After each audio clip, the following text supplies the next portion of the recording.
Paz do Senhor, irmãos, boa noite. Queria compartilhar uma palavra que o Senhor ministrou comigo nessa tarde, no meu coração.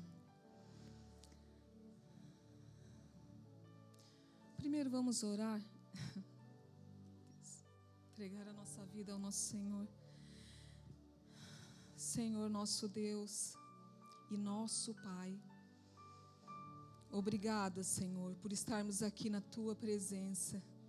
Senhor, se não fosse o Senhor,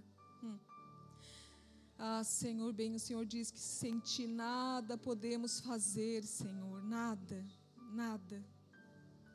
É pela Tua graça e misericórdia que eu estou aqui, é pelo Teu amor que estamos todos aqui reunidos mais uma vez na Tua presença. É pelos Teus cuidados que nós estamos aqui. É pela tua provisão que estamos aqui. Obrigada, Senhor.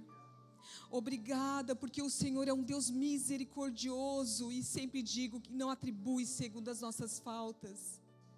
Obrigada, Senhor, pelo Teu Filho.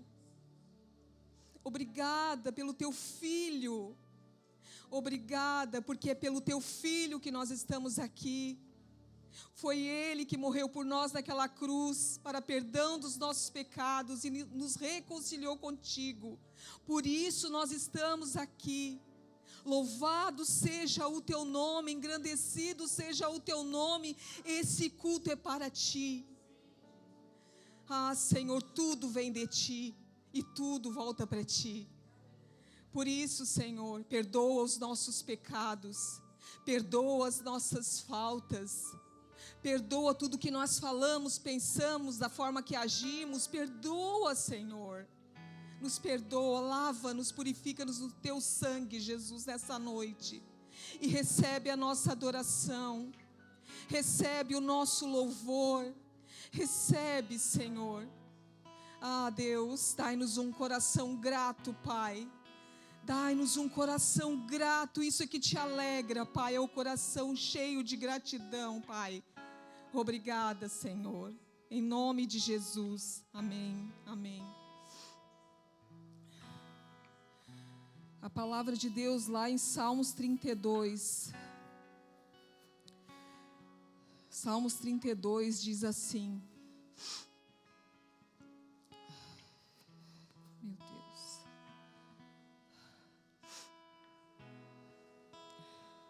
Como é feliz aquele que tem suas transgressões perdoadas e seus pecados apagados. Como é feliz aquele a quem o Senhor não atribui culpa e em quem não há hipocrisia. Enquanto eu mantinha escondidos os meus pecados, o meu corpo definhava de tanto gemer, pois dia e noite a Tua mão pesava sobre mim. Minhas forças foram se esgotando, como em tempo de seca. Então reconheci diante de Ti o meu pecado e não encobri as minhas culpas. Eu disse, confessarei as minhas transgressões, e Tu perdoaste a culpa do meu pecado. Portanto, que todos os que são fiéis orem a Ti enquanto pode ser achado. Encontrado, diz aqui, mas tem outra versão, diz achado. Enquanto as muitas águas elevarem, elas não os atingirão. Tu és o meu abrigo. Tu me preservas das angústias e me cercarás de canções de livramento. Aleluia. Eu o instruirei e ensinarei no caminho que você deve seguir. Eu o aconselharei e cuidarei de você. Aleluia. Não sejam como o cavalo ou a mula que não têm entendimento, mas precisam ser controlados com freios e rédeas. Caso contrário, não obedecem. Muitas são as dores dos ímpios, mas a bondade do Senhor protege a quem nele confia. Alegre-se no Senhor, exultem vocês que são justos, cantem de alegria, todos vocês que são retos de coração. A palavra de Deus diz que nós devemos confessar os nossos pecados. Porque muitas vezes nós vivemos entristecidos, por quê? Porque nós não confessamos os nossos pecados. Nós não falamos para Deus, nós não chegamos a Deus e dizemos: Senhor, eu pequei. E dar nome aos nossos pecados. Porque muitas vezes a gente chega diante de Deus e diz: Senhor, me perdoa por todos os meus pecados. Não, nós temos que dar nome aos nossos pecados. Dizer: Senhor, me perdoa porque eu fiz isso, isso e isso. Senhor, me perdoa porque eu ofendi o meu marido. Senhor, me perdoa porque... Senhor, me perdoa. Nós devemos chegar diante de Deus pedindo que o Senhor nos perdoe os nossos pecados. Por quê? Porque como é feliz aquele que tem suas transgressões perdoadas, seus pecados apagados. Como é feliz aquele a quem o Senhor não atribui culpa e em quem não há hipocrisia. Que não sejamos hipócritas, mas que chegamos diante de Deus com um coração sincero, não nos desculpando, mas pedindo perdão dos nossos pecados e reconhecendo que nós somos pecadores, porque nós somos pecadores, mas nós temos um Deus fiel e justo para nos perdoar os nossos pecados. É Ele que nos perdoa as nossas transgressões, e é nele que nós encontramos a verdadeira felicidade. Não é em coisas, não, porque quando nós temos os nossos pecados perdoados, nós encontramos alegria, encontramos paz. Encontramos alegria e paz. É só no perdão dos nossos pecados, é só em Cristo que nós encontramos essa alegria, essa paz, esse sentimento de que Deus me perdoou. Eu senti isso essa tarde. Eu senti isso essa tarde. Deus perdoou os meus pecados, Ele falou comigo. Isso é maravilhoso quando nós chegamos diante de Deus e confessamos os nossos pecados. Que o Senhor venha dar-nos um coração quebrantado e contrito, um coração arrependido nessa noite. É isso que agrada ao Senhor. É um coração quebrantado e contrito. A palavra de Deus diz que Ele jamais desprezará. Que o Senhor venha nos dar esse coração, porque nem isso vem de nós, vem de Deus. É Deus que cria em nós esse coração. Cria em mim, ó Deus, um espírito reto, um espírito quebrantado. Cria em nós, Senhor, esse espírito. Cria em nós essa vontade. Cria em nós, Senhor, esse coração adorador, Senhor. Ah, Deus, em nome de Jesus, aleluia, glória a Deus, aleluia.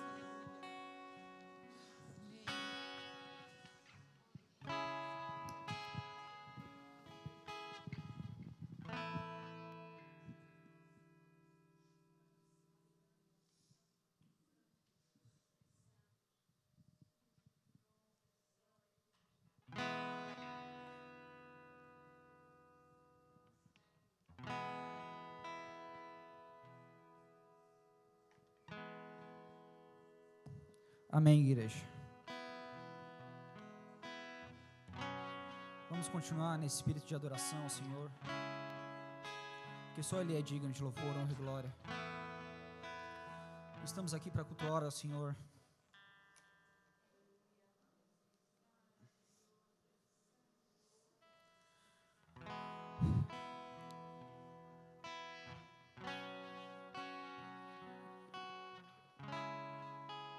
E não é nos entregarmos, irmãos, mas é renúncia. Porque o Evangelho, ele requer isso. Renúncia.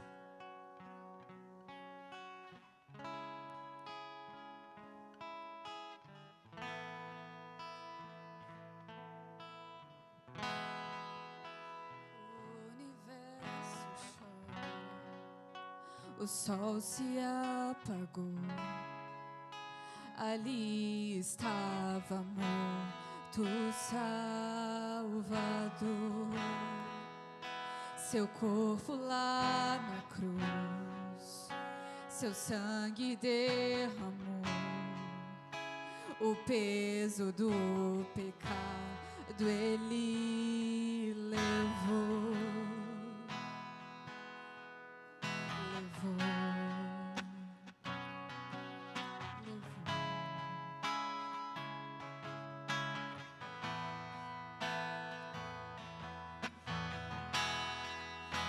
Deus Pai o abandonou cessou seu respirar.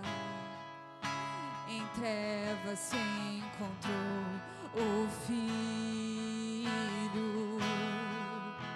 A guerra começou, a morte ele enfrentou.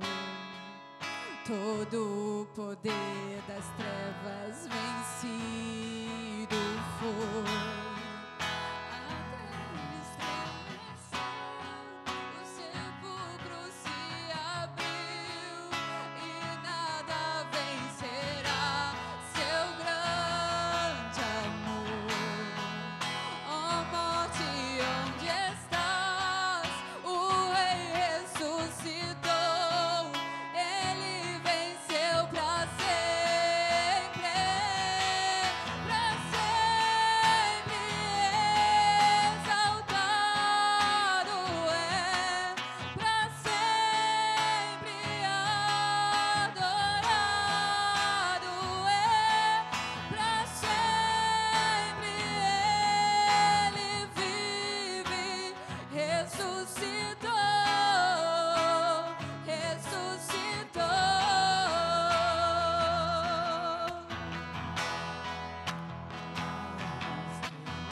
Será seu grande amor.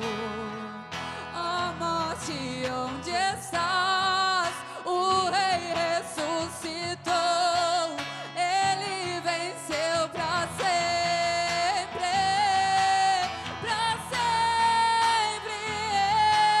exaltado é, pra sempre adorado.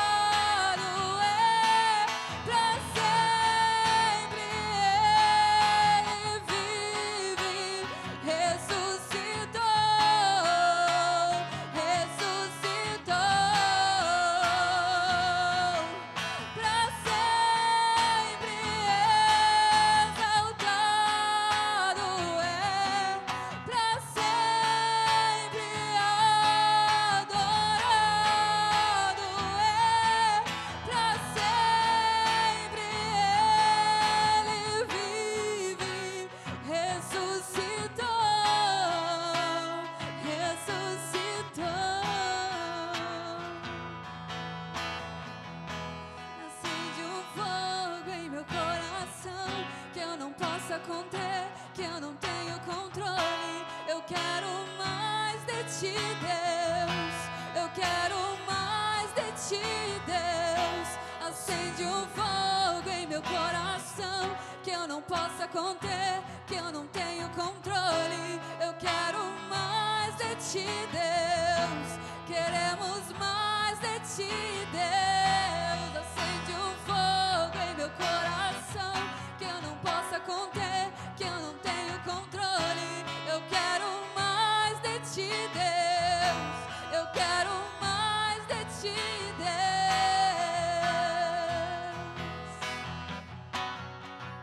Queremos mais de ti. Queremos mais. Pra sempre.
as nossas vidas.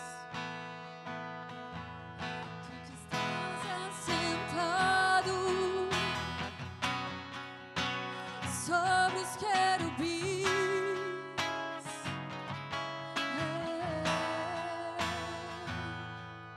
tu que estás entronizado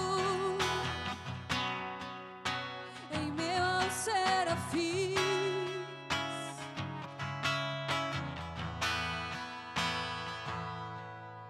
tu que estás aclamado por anjos, vem nesse lugar.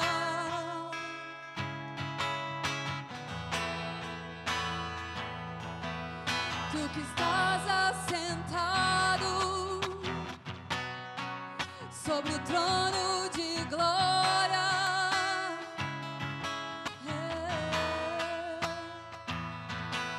tu que estás entronizado sobre os louvores do teu povo, Jesus. Tu que estás aclamado por tua igreja, vem nesse lugar.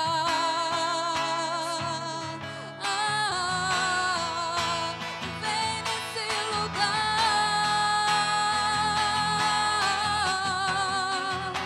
e enche esse lugar.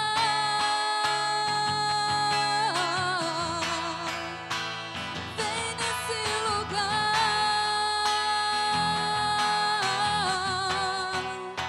e enche a minha vida, Senhor. Enche esse lugar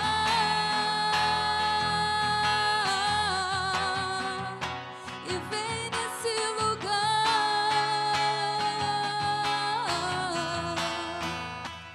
Vem nesse lugar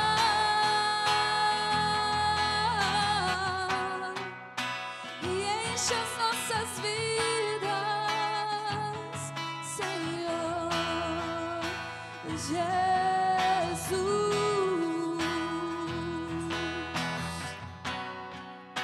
Enche-nos de ti, enche-nos de ti, enche esse lugar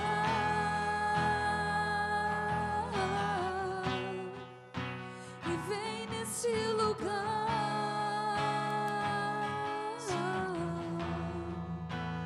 Enche esse lugar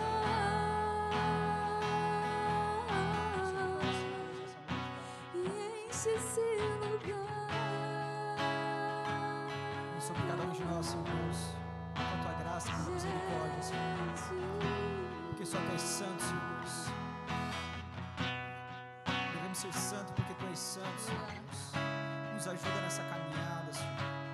Nos ajuda, Jesus. Nos ajuda, Senhor. Porque tu falou, vinde a mim, vós estão cansados e sobrecarregados.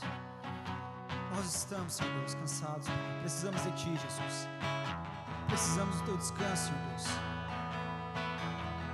Precisamos dos passos verdejantes.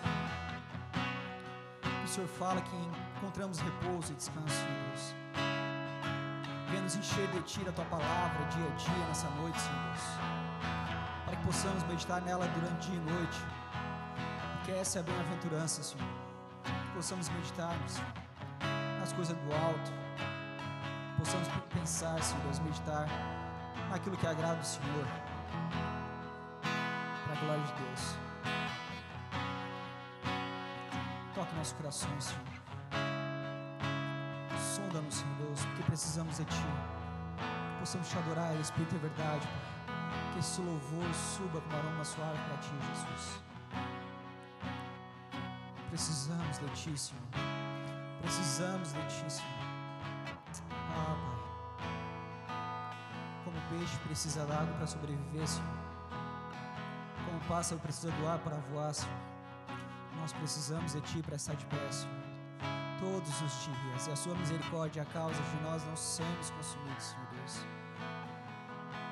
O Senhor sabe de todas as coisas, o Senhor nos conhece, Pai.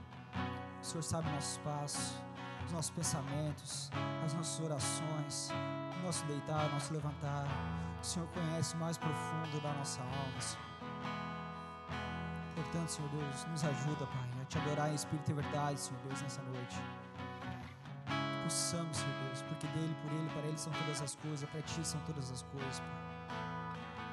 Possamos Te adorar, Pai, em espírito e verdade, porque é isso que o Senhor procura. Por favor, Senhor Deus. Por favor, Deus. Por favor, Pai, clamamos a Ti, Senhor, porque dependemos de Ti. Dependemos de Ti todos os dias, 24 horas, Senhor Deus, por dia. Estamos aqui para Te adorar e Te louvar, Senhor. Ah, Senhor.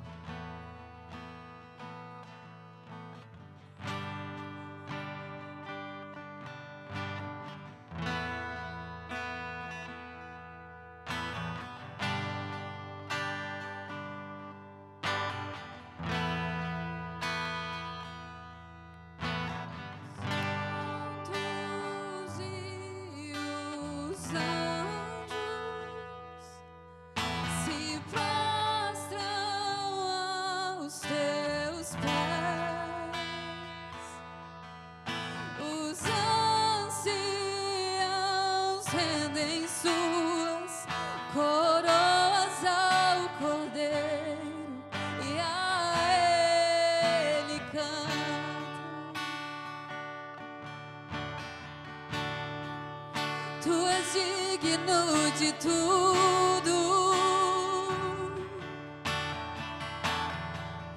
Tu és digno de tudo, pois tudo vem de Ti e tudo é para Ti, Tua é a glória.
as coisas, tudo que nós temos e tudo que nós somos é para Ti, Jesus.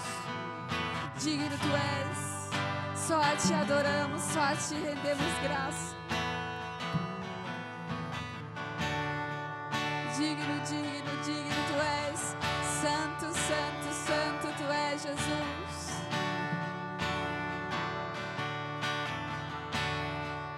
Tu és digno de tudo, pois tudo vem de Ti e tudo é para Ti. Tua é a glória. Declare mais uma vez que Ele é digno. Tu és digno de tudo. Recebe a nossa adoração, Jesus. Tu és digno de tudo, pois tudo vem de Ti e tudo é para Ti. Tua é a glória. Tu és digno de tudo. Tu és digno de tudo, pois tudo vem de Ti e tudo é para Ti. Tua é a glória.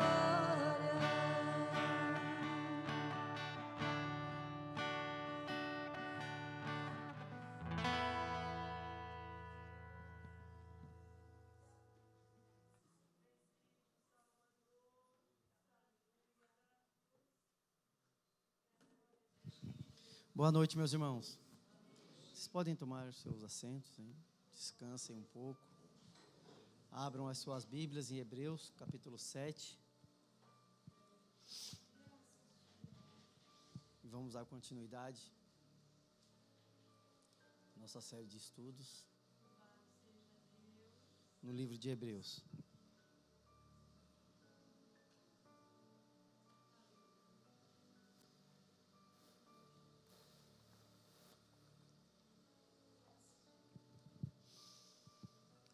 Vamos ler todo o capítulo 7. É uma leitura um pouco grande, mas é necessário, meus irmãos.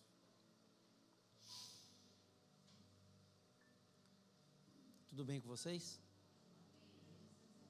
Hoje foi bom, né? O dia não foi muito quente, nem frio. Quem está em casa deu até para dormir um soninho, né? Então tá bom. Estamos felizes? Principalmente porque estamos salvos, estamos vivos, né? Glória a Deus por isso. Felizes porque temos Cristo, como a irmã falou aqui. É estranho quando a gente pergunta, a gente diz assim, não, eu estou feliz. Por que tu está feliz? Ah, como eu falei para a irmã Regina, estamos vivos, tá bom, né?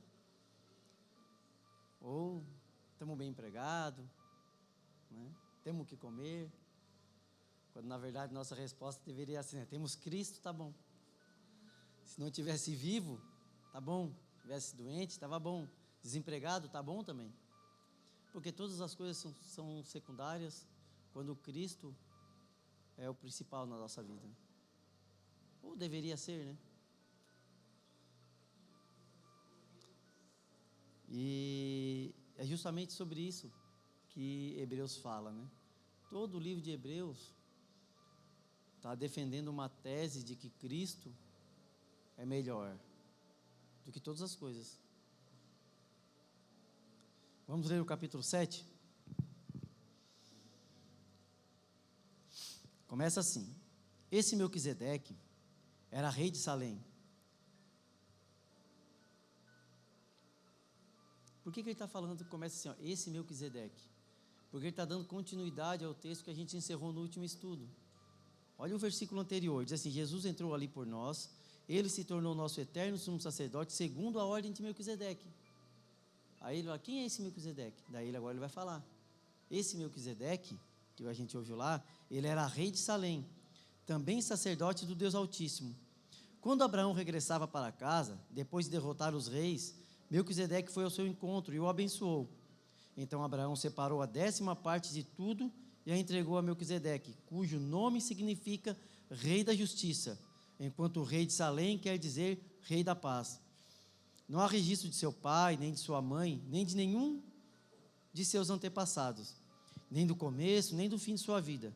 Semelhantemente ao Filho de Deus, ele permanece sacerdote para sempre. Considerem, portanto, a importância de Melquisedeque. Até mesmo Abraão, o patriarca, o reconheceu ao entregar a ele 1/10 do que havia conquistado na batalha. A lei de Moisés exigia que os sacerdotes, os descendentes de Levi, recebessem o dízimo de seus irmãos israelitas, que também são descendentes de Abraão. Melquisedeque, porém, não era descendente de Levi, e recebeu o dízimo, e em seguida abençoou Abraão, que já havia recebido as promessas. Sem dúvida, quem tem poder para abençoar é superior a quem é abençoado. Os sacerdotes que recebem os dízimos são homens mortais. A respeito de Melquisedeque, no entanto, é dito que ele continua vivo. Além disso, pode-se dizer que os levitas, que recebem o dízimo, também o entregaram por meio de Abraão. Embora Levi ainda não tivesse nascido, a semente da qual ele veio já estava no corpo de Abraão, seu antepassado, quando Melquisedeque se encontrou com ele. Portanto, se o sacerdócio de Levi, sob o qual o povo recebeu a lei, pudesse ter alcançado a perfeição, por que seria necessário estabelecer outro sacerdócio? Com o sacerdote, segundo a ordem de Melquisedeque, em vez da ordem de Arão. E se o sacerdócio muda, também é preciso que a lei mude, pois o sacerdote ao qual estamos nos referindo pertence a outra tribo, cujos membros nunca serviram no altar como sacerdotes. De fato, como todos sabem, nosso Senhor veio da tribo de Judá, e Moisés nunca mencionou que dessa tribo viriam sacerdotes. Essa mudança se torna ainda mais clara com o surgimento de outro sacerdote, semelhante a Melquisedeque, o qual se tornou sacerdote não por cumprir leis e exigências humanas, mas pelo poder de uma vida indestrutível. Pois a respeito dele foi dito: você é sacerdote para sempre, segundo a ordem de Melquisedeque. Desse modo, o antigo requisito, por ser fraco e inútil, foi cancelado, pois a lei nunca tornou perfeita coisa alguma. Agora, porém, temos certeza de uma esperança superior, pela qual nos aproximamos de Deus. Esse novo sistema foi instituído com um juramento solene. Os outros se tornaram sacerdotes sem esse juramento, mas a respeito dele houve um juramento, pois Deus lhe disse: o Senhor jurou e não voltará atrás, você é sacerdote para sempre. Por causa desse juramento, Jesus é aquele que garante uma aliança superior. Além disso, havia muitos sacerdotes, pois a morte os impedia de continuar a desempenhar suas funções. Mas, visto que ele vive para sempre, seu sacerdócio é permanente. Portanto, ele é capaz de salvar de uma vez por todas aqueles que se aproximam de Deus por meio dele. Ele vive sempre para interceder em favor deles. É de um sumo sacerdote como ele que necessitamos, pois é santo, irrepreensível, sem nenhuma mancha de pecado, separado dos pecadores e colocado no lugar de mais alta honra no céu. Ele não precisa oferecer sacrifícios diariamente, ao contrário dos outros sumos sacerdotes, que os ofereciam primeiro por seus próprios pecados e depois pelos pecados do povo. Ele, porém, o fez de uma vez por todas, quando o ofereceu a si mesmo como sacrifício. A lei nomeava sacerdotes limitados pela fraqueza humana, mas depois da lei, Deus nomeou com juramento seu Filho, que se tornou o sumo sacerdote, perfeito para sempre. Que texto fácil de entender. Esse texto, para mim, meus irmãos, de todos os estudos que a gente fez, é um dos mais completos e complexos. É um texto cheio de teologia. É um texto onde o autor defende com autoridade, com robustez, com legalidade, a tese que ele vem defendendo desde o começo do livro, de que Jesus Cristo é o nosso sumo sacerdote. E ele exerce um sacerdócio melhor do que o sacerdócio levítico, de uma ordem diferente. Ele já tinha falado sobre isso em outros capítulos, e agora ele não vem apresentar o tema, mas ele vem agora defender essa tese. E o autor, depois de nos advertir sobre o perigo da apostasia, lembra? Ele falou sobre o perigo da apostasia. Depois, ele nos confortou no último estudo com a imutabilidade da promessa de Cristo, que Cristo nos prometeu, e ele confirmou com o juramento, e essa promessa não muda, porque Deus é imutável, como a gente aprendeu também no nosso culto dos jovens lá em Tubarão, sobre a imutabilidade de Deus. As coisas vão se conectando, porque a palavra de Deus é uma só. Então agora ele vem nos apresentar uma defesa solene de que Cristo é o nosso sumo sacerdote.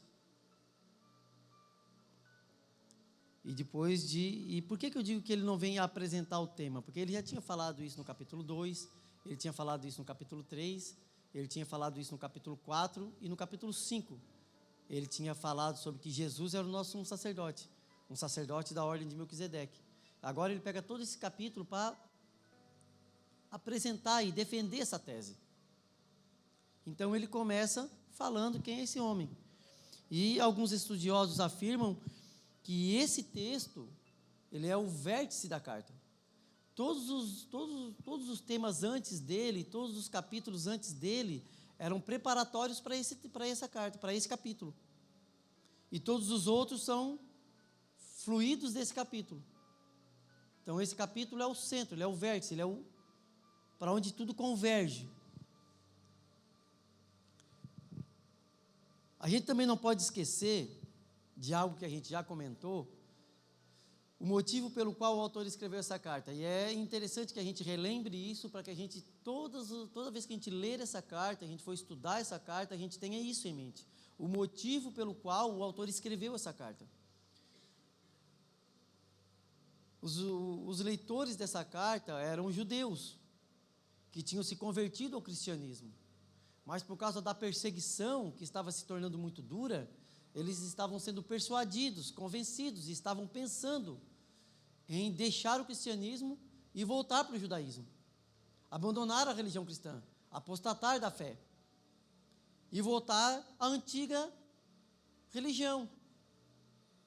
E o autor vem dizendo para eles, desde o início, que o cristianismo é a consumação do judaísmo. O judaísmo era a sombra do cristianismo. Todos os rituais judaicos apontavam, eram sombra de uma verdade, eles apontavam para Cristo. E agora o cristianismo vinha consumar tudo aquilo que o judaísmo tinha feito. O judaísmo não era errado, mas cumpriu o seu propósito.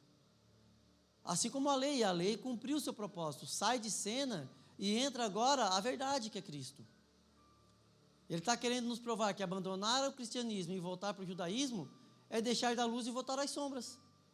Deixar a verdade e voltar para a promessa. É insano. E ele está defendendo essa verdade. A gente tem que ler esse texto com essa cabeça.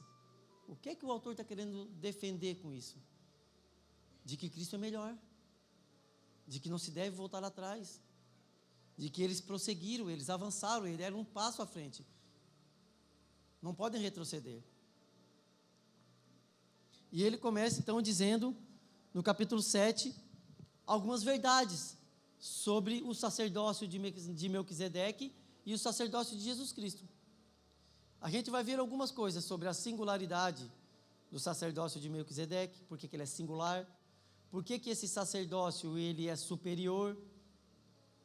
Nós vamos começar então com a singularidade. Por que esse sacerdócio é singular? Por que ele é único? Por que ele é diferente? Quais são as características? Melquisedeque aparece 2 vezes no Antigo Testamento. Em Gênesis, naquela história que Abraão sai para resgatar o seu sobrinho, e ele derrota os reis, e no retorno, Melquisedeque, rei de Salém, vai de encontro a ele, abençoa ele, e Abraão paga o dízimo dos despojos. A segunda vez é nos Salmos 110. E esse Salmos é o único texto que nós temos que liga a aparição histórica de Melquisedeque a esse texto que nós estamos lendo de Hebreus, a essa aplicação de Melquisedeque como sendo uma sombra de Cristo, como um tipo de Cristo. Então o autor, ele não pegou esse texto lá do Antigo Testamento e fez uma aplicação da cabeça dele. Ele está defendendo uma verdade que foi dita em Salmos, de que Jesus ia ser o sacerdote para sempre, um sacerdote da ordem de Melquisedeque. Então ele não tira isso da cabeça dele.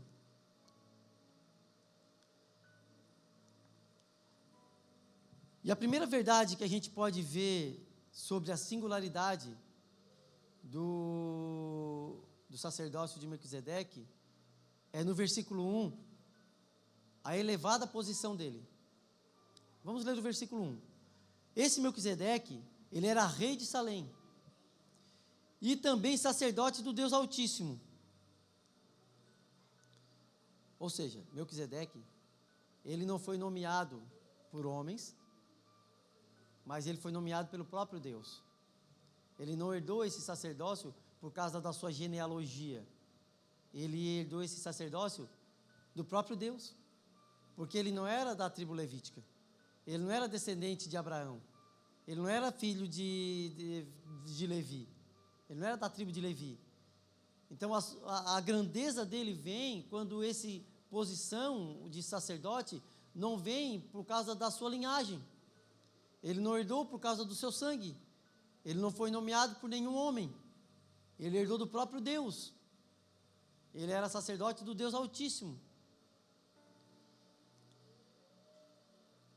E no versículo 2 a gente vai ver, no versículo 1 ainda a gente pode ver a autoridade dele. Quando Abraão regressava para casa, depois da derrota dos reis, Melquisedeque foi ao seu encontro e o abençoou. Melquisedeque abençoa Abraão. É lógico que a gente sabe que aquele que abençoa é maior do que o abençoado. Então, Abraão, ele reconheceu essa autoridade de Melquisedeque quando ele dá o dízimo para Melquisedeque. E Melquisedeque mostra a legalidade dessa superioridade dessa autoridade, quando ele abençoa Abraão. O menor não abençoa o maior, é o maior que abençoa o menor. É o pai que abençoa o filho. É o rei que abençoa o servo. É o Senhor que abençoa o servo. E em terceiro lugar, a gente pode ver do versículo 1 e 2 a dupla função de Melquisedeque, que também é um exemplo da singularidade do seu sacerdócio. Olha bem, ele diz que Melquisedeque era rei de Salém e ele era também sacerdote do Deus Altíssimo. Rei e sacerdócio não podem andar junto. A lei dizia que quem era rei não podia ser sacerdote e quem era sacerdote não podia ser rei. O rei, ele era descendente da tribo de Judá. E o sacerdócio só poderia vir da tribo de Levi. Então você nunca viu um rei, depois da lei, um rei sendo sacerdote, e nem um sacerdote sendo rei. Não poderia. Mas uma singularidade, uma peculiaridade que a gente pode falar desse ministério é que ele é diferente de todos. Ele exerce duas funções que nunca foram exercidas.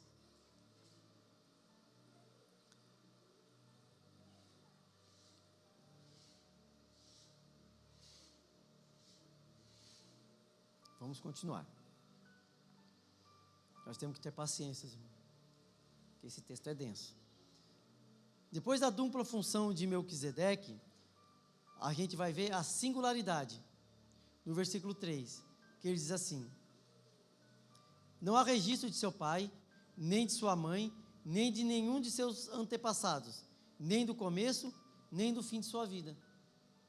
O que ele está querendo dizer aqui? Que Melquisedeque não era uma pessoa, porque não tinha pai, não tinha mãe, apareceu do nada? Não, está dizendo que ele não tinha genealogia. a Bíblia não fala sobre os seus antecessores e sobre os seus sucessores. David H. Stern, no comentário que ele tem, no comentário judaico do Novo Testamento, ele fala que isso só diz que a Bíblia não mostra os antepassados de Melquisedeque e nem os sucessores de Melquisedeque, para nos mostrar que o sacerdócio de Melquisedeque aponta para Cristo. É um tipo de Jesus.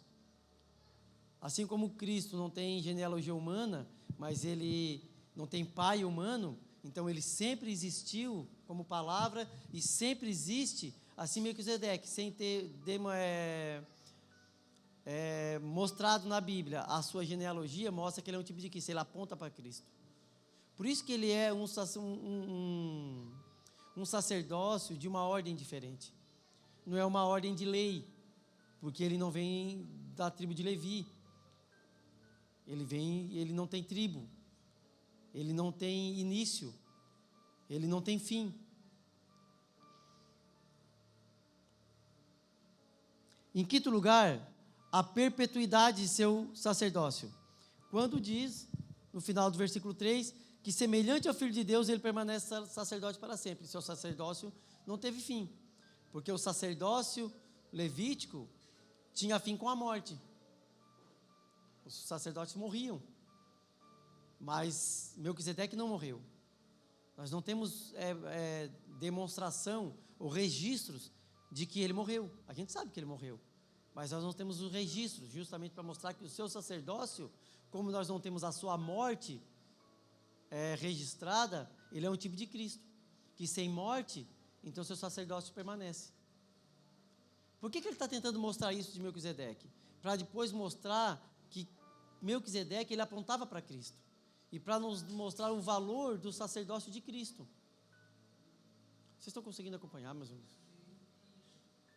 Vai ser assim do início ao fim. Vai ser difícil de entender. O texto é muito denso, é cheio de teologia. É possível fazer uma aplicação no final do texto. Vai ser necessária atenção e estudo.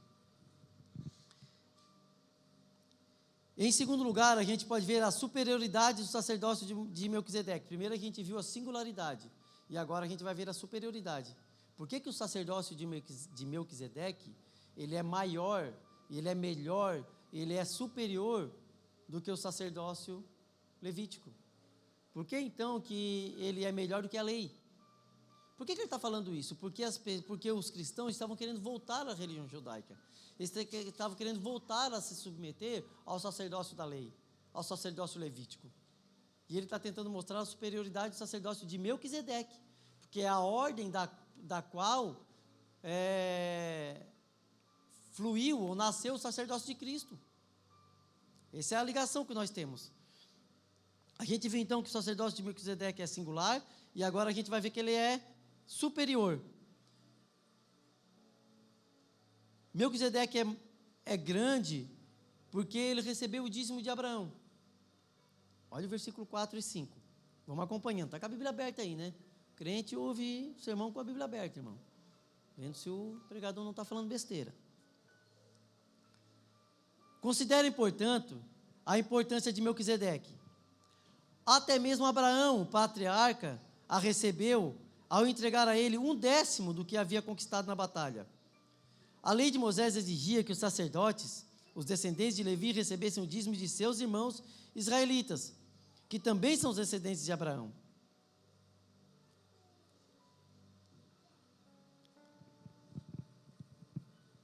O que ele está querendo dizer é que, além de ele ter autoridade, e a prova cabal de que nós temos a prova cabal de que ele era uma superior a Abraão, é que o Abraão reconhece essa autoridade quando o Abraão vai e paga o dízimo para ele. Porque quem recebe o dízimo é maior do que aquele que paga o dízimo. A tribo de Levi, quando foi constituída por Deus, ela foi colocada como responsável pelo templo, não foi dado terra para ela, para que ela vivesse dos dízimos, e os seus irmãos iam ter as terras, iam lavrar, iam receber, iam pegar o dízimo de tudo que foi colhido, tudo que foi adquirido, ia lá no templo, ia dar o dízimo para a tribo de Levi, e eles iam viver desse dízimo. É engraçado, porque às vezes o argumento que eu ouço para dizer que o dízimo não é bíblico, né, que não vale mais, é justamente que o dízimo é da lei. E nós vivemos no tempo da graça. Quem já ouviu isso? Já ouviu, né? Que o dízimo é da lei. Mas só que aqui nós não temos lei. 400 anos antes da lei. 400 anos antes da lei, Abraão já tinha esse princípio de pagar o dízimo. E ele paga o dízimo para quem é maior. Depois disso, o princípio foi dado, a lei foi dada aos israelitas, onde os irmãos da tribo de Levi levavam o dízimo ao templo.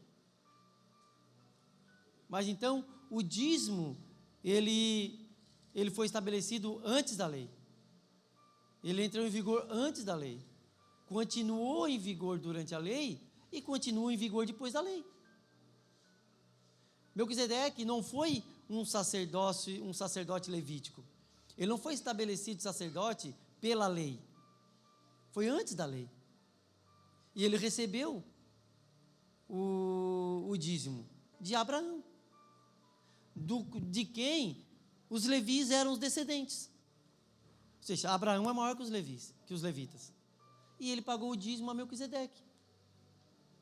Por isso Melquisedeque era maior que Abraão, que era maior que os levis. Estão entendendo a ordem lógica das coisas? Por que Melquisedeque é maior? Por que o dízimo valia? Por que ele valeu durante a lei e continua valendo hoje? Porque eles davam o dízimo a pessoas mortais. Mas Abraão deu o dízimo a quem não temos registro de sua morte. Abraão deu o dízimo a quem aponta para Cristo. Nós somos filhos de Abraão, porque os filhos de Abraão não são aqueles que têm o sangue de Abraão na veia, mas aqueles que são filhos pela fé em Abraão. Não foi isso que Jesus falou? Até dessas pedras eu posso suscitar filhos de Abraão? E nós somos filhos de Abraão e agora nós damos os dízimos para quem Melquisedeque apontou, para Jesus. Nós damos o dízimo para Cristo. Você não dá o dízimo para o pastor. Você não dá o dízimo para a igreja. Você dá o dízimo para Cristo. Deus não falou que o povo dele estava roubando. Vocês podem por acaso roubar a Deus? Mas onde que nós se roubamos? Nos dízimos e nas ofertas. Por que ele diz que rouba, meu irmão? Porque a gente tem o costume de dizer o seguinte: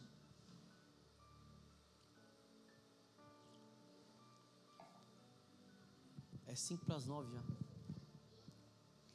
A gente costuma dizer o seguinte: de tudo que Deus me dá, eu devolvo 10 para Ele. Você não devolve 10 para Deus, porque o 10 é dele. Você não fica com 90%, você fica com tudo que Deus te dá. Por que Deus diz então que quando você não devolve, você rouba? Porque você não é que você deixou de devolver aquilo que Deus te deu, você deixou de entregar aquilo que é dele. É subtrair, que é uma palavra mais bonita para roubo. É não entregar aquilo que é dele. Vamos supor, o pastor Vagnaldo chega aqui para mim e me dá bota R$100 aqui na minha mão. Diz assim: Wagner, eu estou deixando esses R$100 aqui, pega 90 para ti e depois tu deixa o 10 aqui em cima da mesa. Se eu levo os 100, tá certo? Esse é o exemplo. Deus botou 100 em cima da mesa, mas Ele falou: pega 9 para vocês. Deus botou 10 na mesa, pega 9 para vocês. Daí a gente pega os 10 assim: eu só não devolvi o que era meu. Você não deu nada, você só pegou o que não era seu.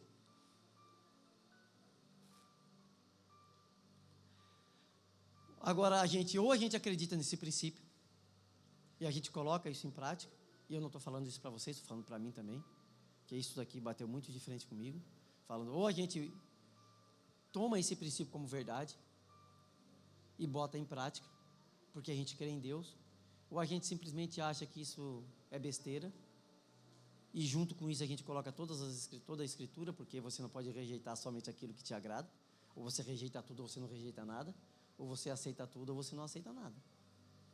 A Bíblia não é um compilado de textinhos, a Bíblia é um texto. A Bíblia não são várias cartas, a Bíblia é uma mensagem. É uma carta completa. Quando você recebe uma carta de alguém, de um parente que está longe, hoje não recebe mais, né? Mas você vai lá, pega um pedaço da carta,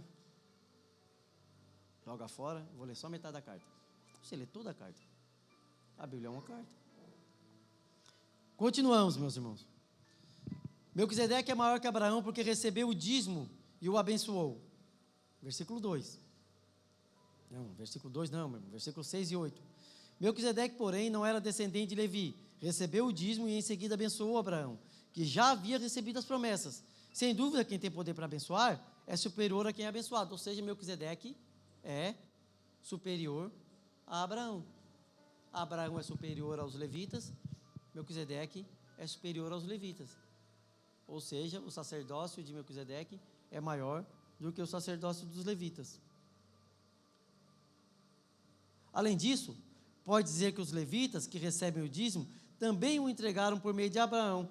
Embora Levi ainda não tivesse nascido, a semente da qual ele veio já estava no corpo de Abraão, seu antepassado, quando Melquisedeque se encontrou com ele. O que é que ele está dizendo aqui? Na sua tentativa de provar que Melquisedeque, o sacerdócio de Melquisedeque é maior do que o sacerdócio de Levi, ele está falando, por que que a lei não pode ser maior do que a graça?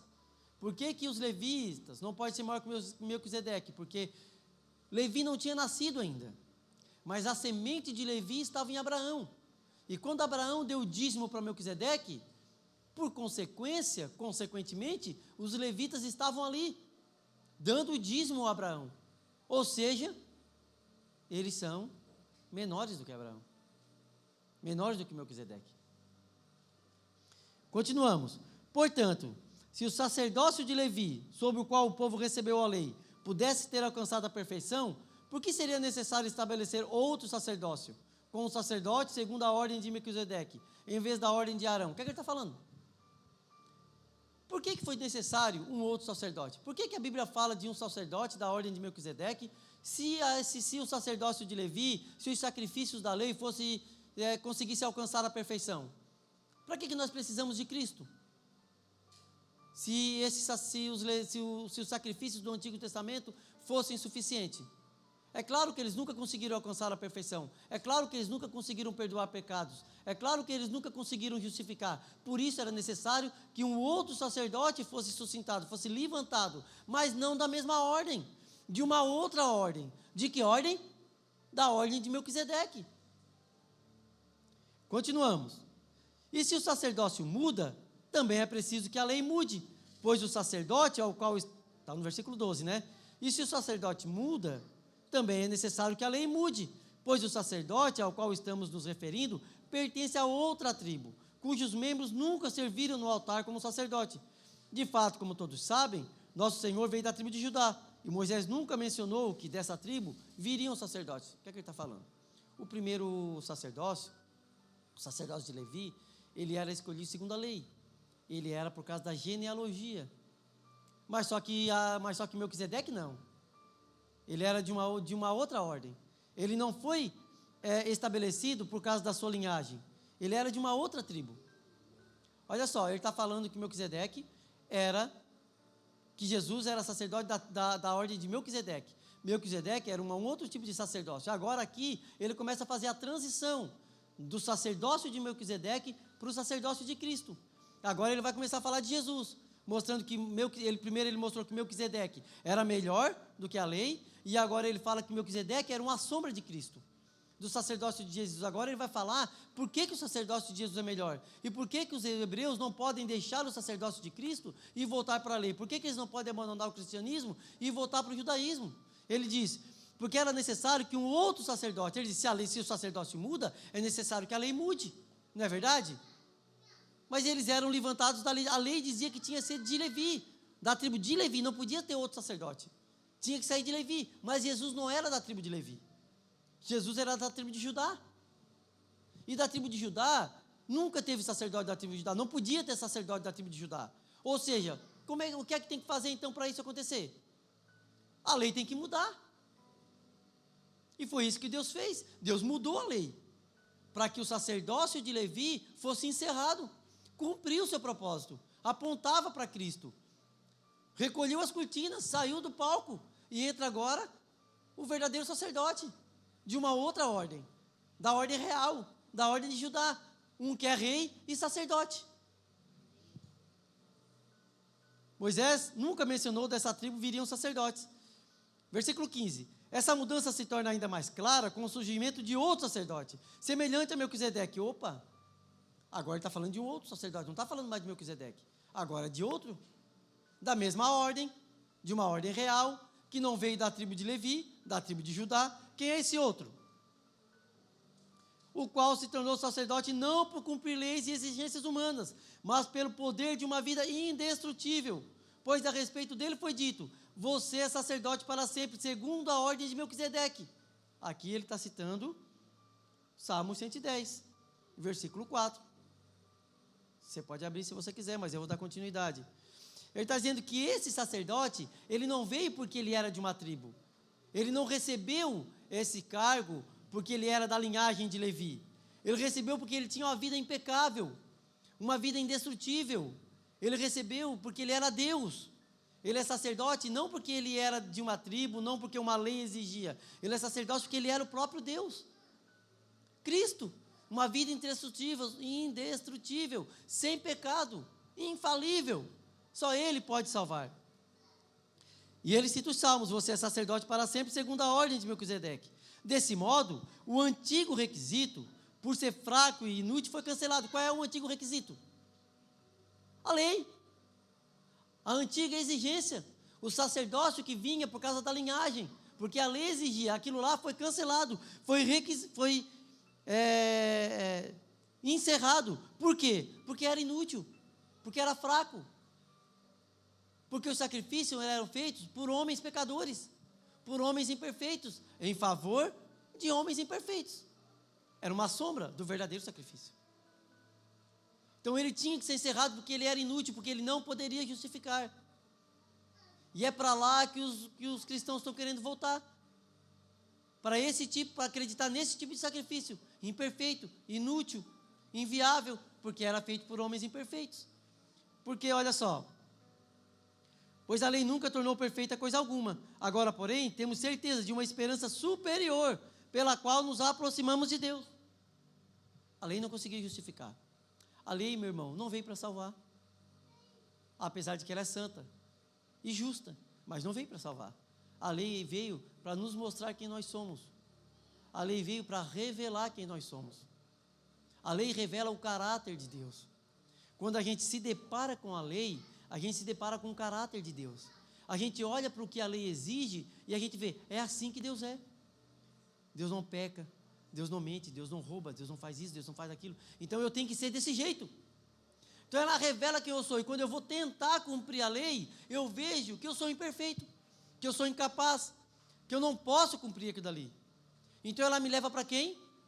Como diz Hernandes Dias Lopes, de mãos dadas para Cristo. Nos conduz como o mestre conduz o aluno para o verdadeiro mestre, para aquele que pode nos salvar, para a graça, para o sacrifício perfeito, aquele que morreu de uma vez por todas, por nós, Cristo, sacerdote e rei, de uma outra ordem, não dos requisitos imperfeitos, porque ali foi nulo, foi encerrado, não vale mais, porque não pode salvar. Você quer voltar para lá? Continuamos. Esse novo sistema foi instituído com um juramento solene. Olha só, não é uma lei, porque lei termina. Deus encerrou, mudou a lei para que mudasse o sacerdócio. Mas olha o que ele fala. Esse novo sistema, que sistema? O novo sacerdócio, a nova ordem. Um sacerdócio segundo a ordem de Melquisedeque, agora Cristo. Ele diz que esse novo sistema foi instituído com um juramento solene. Juramento não se quebra. Lei se muda, mas juramento não se quebra. Juramento é aliança, é inquebrável. Os outros se tornaram sacerdotes sem esse juramento, porque eram determinados sacerdotes pela lei, por homens. E ele fala, mas a respeito dele, quem? Cristo. Houve um juramento, Pois Deus disse, Salmos, o Senhor jurou e não voltará atrás. Você é sacerdote para sempre. Deus jurou. Jurou que ele seria sacerdote para sempre, de uma outra ordem. Cristo é melhor, Cristo é maior, ele é superior. E continuamos. Por causa desse juramento, Jesus é aquele que garante uma aliança superior, ele é fiador. Você já fez o financiamento? Já fez o financiamento? Já, eu também já fiz. Todo mundo já fez o financiamento. Quem não fez o financiamento? Pobre gosta de um financiamento. Mas é ruim, meu irmão, quando eles pedem um fiador. Já viu? Você tem que correr atrás, que vergonha, você vai financiar e tem que correr atrás de alguém para pedir que alguém fique de fiador. Né? Daí quem é que dá o nome? Financiamento lá, 60 vezes de R$1.000. Dá o nome. Bota o seu nome lá. Porque o fiador diz o quê? Garante o quê? Como é que tem outro nome para fiador? Avalista. Esse era o nome que eu dava. Avalista. Quem é que vai ficar de avalista? Porque quando tu fica de avalista, tu está garantido. Se o cara não pagar, tu paga. Eu botei um cara para trabalhar comigo lá no serviço e ele alugou a casa do encarregado. Aí o encarregado veio falar comigo, tu conhece eles? Conheço. Ele vai alugar minha casa, se ele não pagar, tu garante? Eu não garanto nada, meu irmão. Eu não garanto, nem eu. Hoje eu estou bem, então, de meu dinheiro, minhas contas estão pagas, mas todo mundo tem problemas financeiros. Ninguém tem pessoas que, como diz o pastor Hernandes, tem pessoas que fazem o financiamento, meus irmãos, e depois tem um problema financeiro e não consegue pagar. É honesto, mas tem problema. Aí você vai ter que pagar. Agora tem pessoas que fazem financiamento já com a intenção de não pagar mesmo. Só que Jesus é esse que garante. Ele diz que ele... Onde é que eu estou, meus irmãos?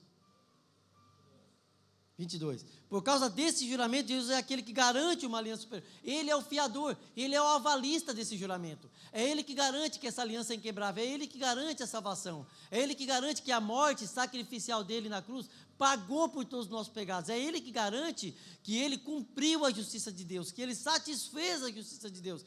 Quem garante? Ele mesmo. Com o seu próprio sangue, com o seu próprio nome. Lembra que a gente ouviu no estudo anterior, que Deus, não tendo ninguém maior que ele para jurar, jurou por ele mesmo. Um juramento inquebrável, infalível. É ele que garante. 23. Além disso, havia muitos sacerdotes, pois a morte os impedia de continuar a desempenhar suas funções. Mas visto que ele vive para sempre, seu sacerdócio é permanente. O sacerdócio antigo, ele diz que tinham muitos sacerdotes, porque um morria e vinha outro, porque o sacerdócio deles era encerrado com a morte, porque eram falíveis, eram homens mortais. Mas o sacerdócio de Cristo, o infalível, permanece para sempre, porque ele venceu a morte, ele ressuscitou. Por isso que eu posso confiar em Cristo, por isso que eu posso confiar no seu sacrifício, por isso que eu posso confiar na sua intercessão, porque Cristo venceu a morte, e ele vive, e para sempre estará vivo. E o seu sacrifício é permanente, é cabal, definitivo, garantido, com uma fiança de juramento. Foi Deus que jurou. Continuamos. Portanto, ele é capaz de salvar de uma vez por todas aqueles que se aproximam de Deus por meio dele. Ele vive sempre para interceder em favor deles. Ele pode salvar como? Um pouquinho? Hoje sim, amanhã não. Salva dependendo da tua fé, dependendo do que tu faz, dependendo do teu comportamento. Não, ele salva de uma vez por todas. A salvação, ela não é progressiva.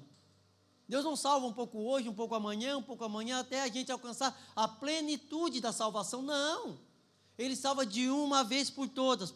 Ele é capaz de salvar de uma vez por todas. Um sacrifício único. Não como o antigo sacrifício que tinha que sacrificar todo dia, sacrificava hoje, e amanhã, e depois, todos os dias, porque era imperfeito. Eles pecavam, o próprio sacerdote pecava. Aí tinha que ir lá fazer sacrifício por ele mesmo, e depois pelo povo, e depois de novo. Cristo não, foi um único sacrifício. Acabou. De uma vez por todas. E ele salvou com esse sacrifício, de uma vez por todas. Salvou. Acabou. E ele vive para sempre. Fazendo o quê? Para quê? Interceder em favor de nós. Está lá, para sempre. A intercessão dele é eterna, é infinita, não acaba nunca.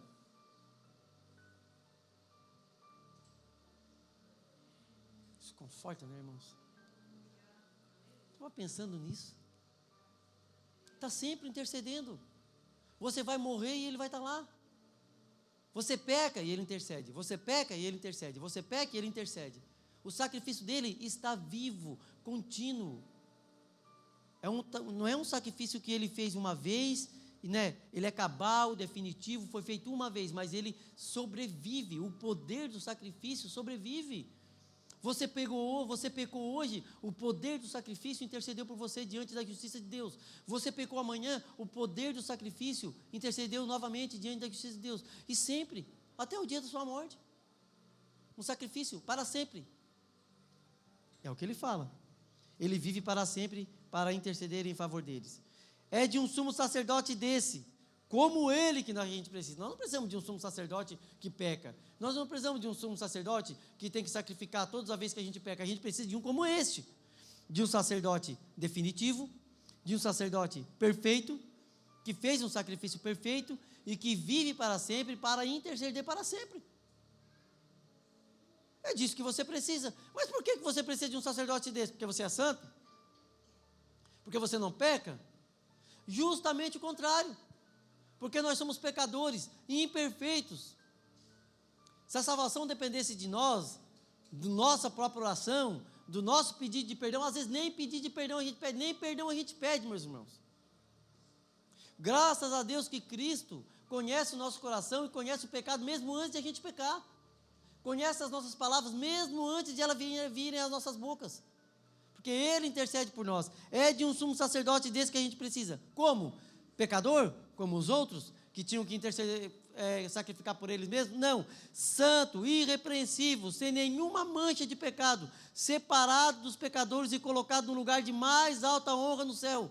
Como Paulo diz, exaltado sobremaneira.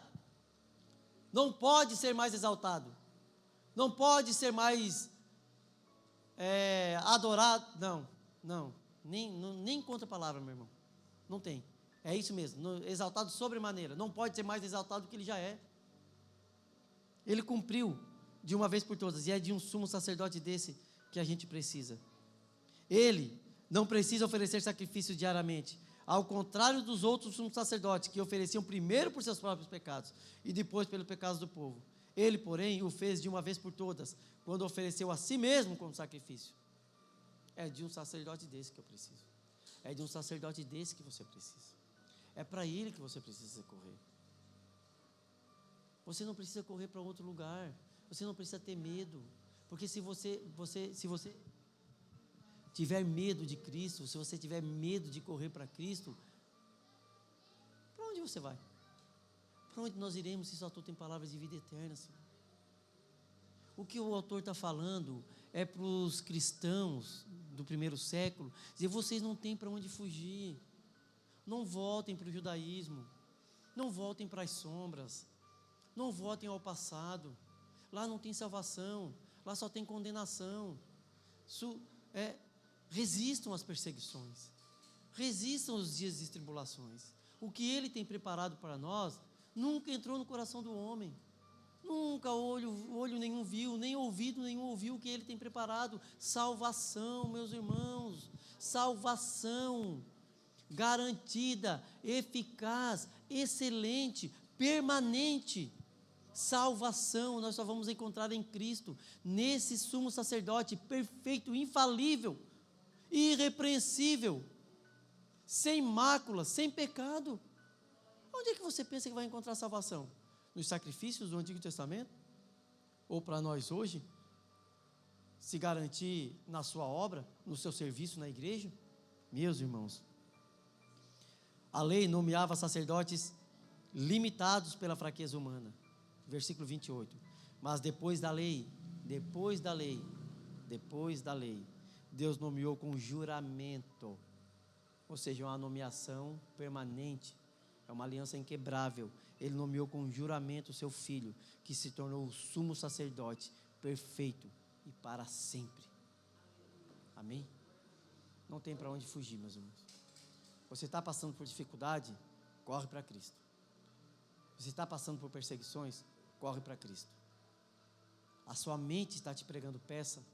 corre para Cristo, porque muitas vezes o nosso maior inimigo somos nós mesmos. Na nossa própria cabeça a gente começa a encontrar, será mesmo? E as dúvidas começam a surgir, e a gente começa a alimentar essas dúvidas. Quando essas dúvidas quiserem tomar vida na sua vida, corre para Cristo. Sinta-se perdoado. Como a irmã falou de manhã hoje, ela se sentiu perdoada. Sinta-se perdoado pelos seus pecados. Porque foi isso que Cristo fez, de uma vez por toda, definitivamente. Que Deus abençoe a nossa vida e que a gente possa sair daqui com esse sentimento de perdão. E salvos, meus irmãos. Por isso que nós devemos estar felizes. Amém? Amém. Que Deus abençoe cada um de vocês.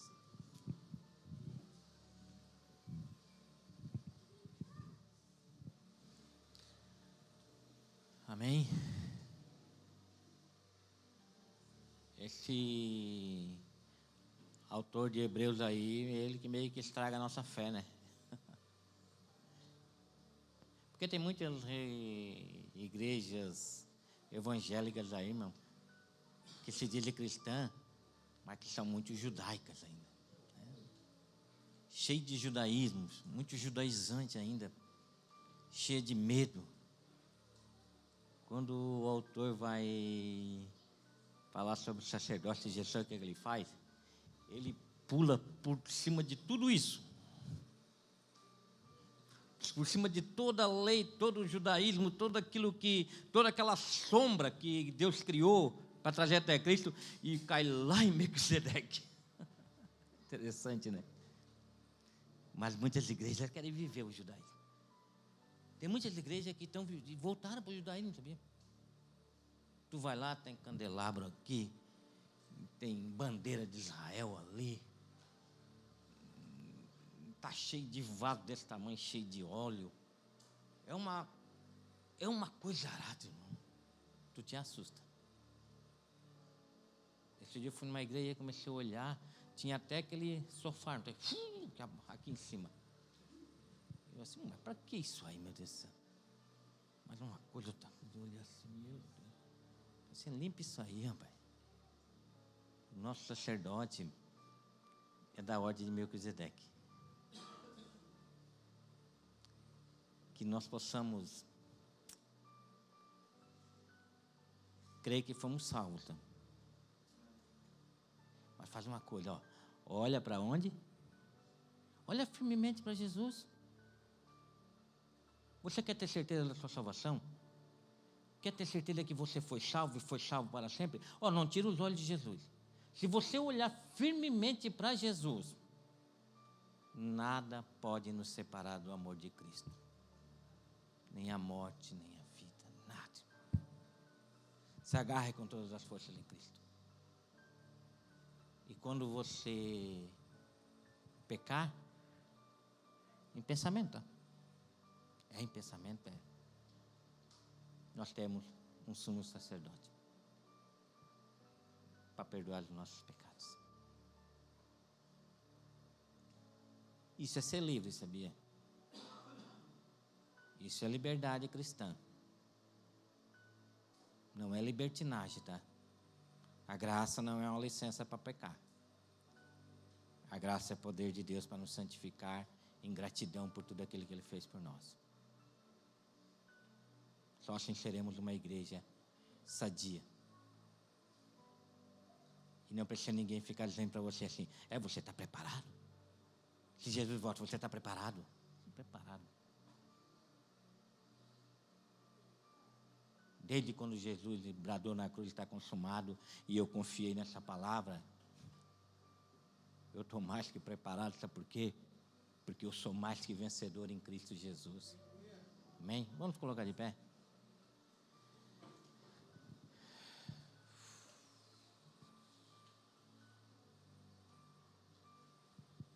Obrigado, Senhor.